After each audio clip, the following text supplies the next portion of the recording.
네, 안녕하세요. 한국지리 수업 시작해 보도록 하겠습니다. 오늘은 우리나라의 영역에 대해서 한번 배워보도록 할게요. 영역이라고 하는 것은요, 그 나라에 주권이 미치는 공간적인 범위입니다. 즉, 주인으로서의 권리를 행사할 수 있는 공간적인 범위인데요. 크게 땅, 영토, 그리고 바다, 영해, 그리고 하늘, 공 이렇게 세 개의 공간적인 범위로 구분을 할 수 있습니다. 자, 첫 번째는요, 영토입니다.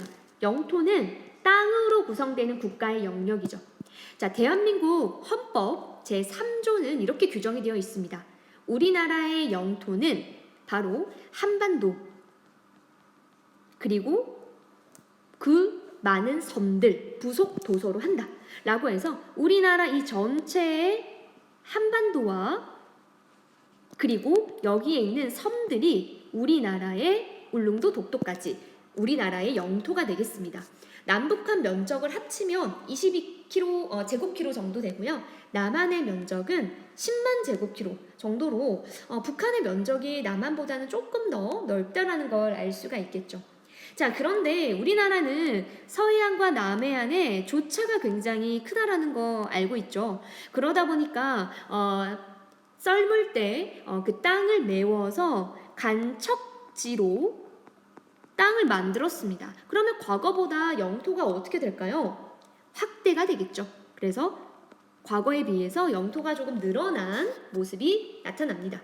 자, 이번에는요, 영해인데요. 영해는 정말 중요해요. 수능에도 꼭 나오는 문제이기 때문에 기억을 해주시기 바랍니다. 영해는 주권이 미치는 바다의 범위예요. 어디까지가 우리의 바다냐 이건데요. 바다를 정할 때는 반드시 기준이 되는 선이 필요합니다. 이 기선에서부터 12해리까지가 우리의 바다입니다. 1해리가 1852m 정도 되는데요. 12해리로 계산을 하면 22km 정도가 우리의 바다다라는 겁니다. 자, 그러면 기선이 무엇이냐? 기선은 기준이 되는 선인데요. 크게 두 개로 나눠집니다. 통상기선과 직선기선. 자, 통상기선이라고 하는 건요, 통상적으로 대부분 나라에서 사용하는 기선입니다. 즉, 바다가 시작되는 지점에서부터 12해리인데요. 그러면 어떨 때 바닷물의 수위가 가장 낮을까요? 즉, 수위가 가장 낮을 때의 선을 기준으로 12해리거든요. 그럼 어떨 때 바닷물의 수위가 가장 낮을까요? 네, 썰물 때가 해수면이 가장 낮아지겠죠. 그때부터 12해리까지가 우리의 바다고요. 이때의 그 기준선이 바로 통상기선이 되는 겁니다. 반대로 직선기선은요, 우리나라 서해안 같은 경우는 해안선이 굉장히 복잡하고 섬이 많죠. 요럴 때는 통상적으로 이 썰물의 최저 조위선을 파악하기가 어렵습니다.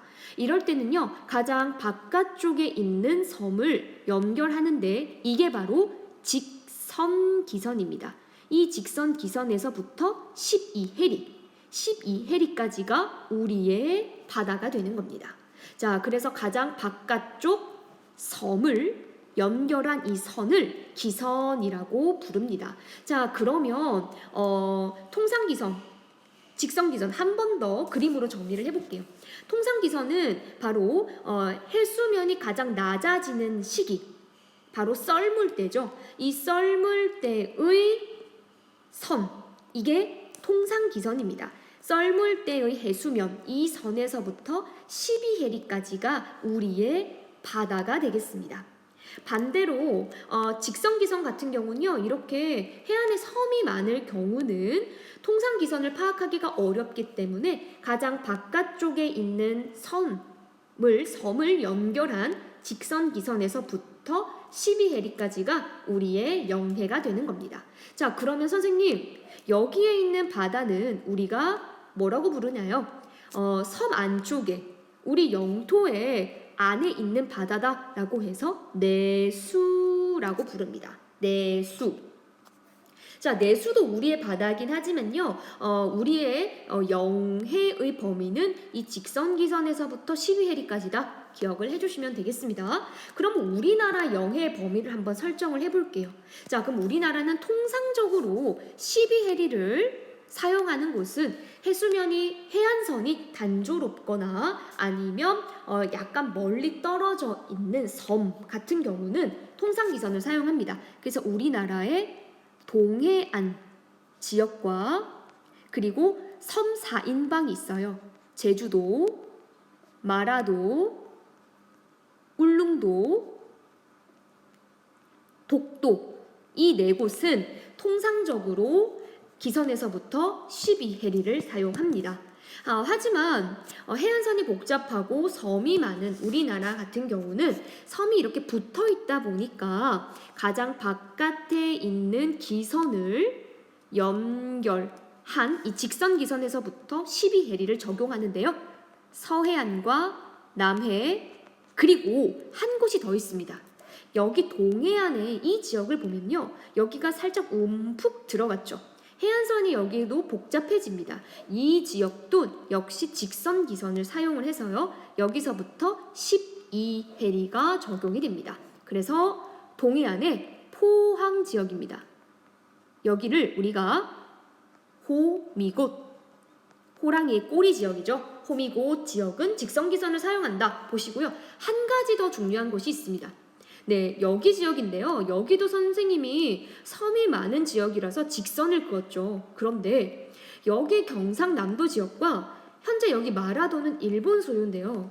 우리나라와 일본 사이에 있는 바다 대한해협은 우리나라에서 12해리, 일본에서 대마도에서 12해리를 하게 되면 중복이 됩니다.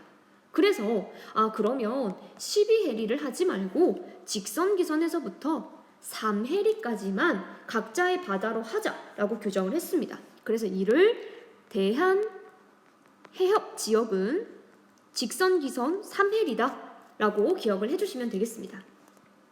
자, 마지막으로는요, 영공입니다. 영공은 영토와 영해의 수직상공이고요. 수직적인 범위는 어디까지냐? 바로 대기권입니다. 대기권까지는 우리의 영토와 영해의 여기는 우리의 하늘입니다. 그래서 다른 나라가 비행기라든지 이러한 전투기라든지 이런 것들이 절대로 통과할 수 없어요. 하지만 상호 협의하에 평화적으로는 이용이 가능합니다. 그래서 비행기는 이런 그 운송 수단으로서의 역할을 하고 있기 때문에 왔다 갔다 평화적으로 이용이 가능한 거죠. 자, 이렇게 우리나라의 영토, 영해, 영공에 대해서 오늘은 공부를 했습니다. 이상입니다.